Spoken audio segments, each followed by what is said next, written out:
தைப்பூச காவடியாட்டத்தை கொச்சைப்படுத்திய ஜம்ரி வினோத் மீது அரசாங்கம் தக்க நடவடிக்கை எடுக்க வேண்டும் என மாய்கா வலியுறுத்தியுள்ளது. வேல்வேல் வீடியோ சர்ச்சையில் ஏரா FM வானொலிக்கு சற்றே பெரிய தொகையாக 2,50,000 ரிங்கெட் அபராதம் விதிக்கப்பட்டுள்ளது.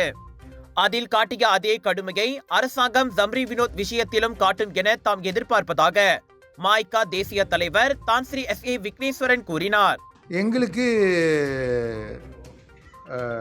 ஒரு நம்பிக்கை இருக்குது. அந்த மாதிரி என்னன்னா ஏரா மேலே உடனே நடவடிக்கை எடுத்தாங்க இந்த அரசாங்கம்.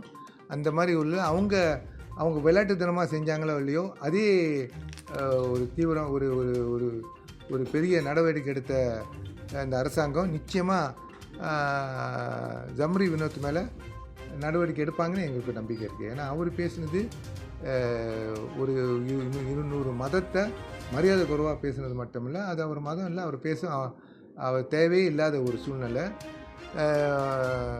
அந்த அடிப்படையில் நிச்சயமாக எங்களுக்கு ஒரு நம்பிக்கை இருக்குது. அரசாங்கம் போலீஸு அவங்க மேலே நடவடிக்கை எடுக்கணும்.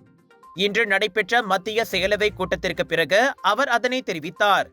இந்துக்களை இழிவுபடுத்தியதாக கூறி ஜம்ரி வினோத் மீது நாடு முழுவதும் சுமார் 900 போலீஸ் புகார்கள் செய்யப்பட்டுள்ளன என்பது குறிப்பிடத்தக்கது.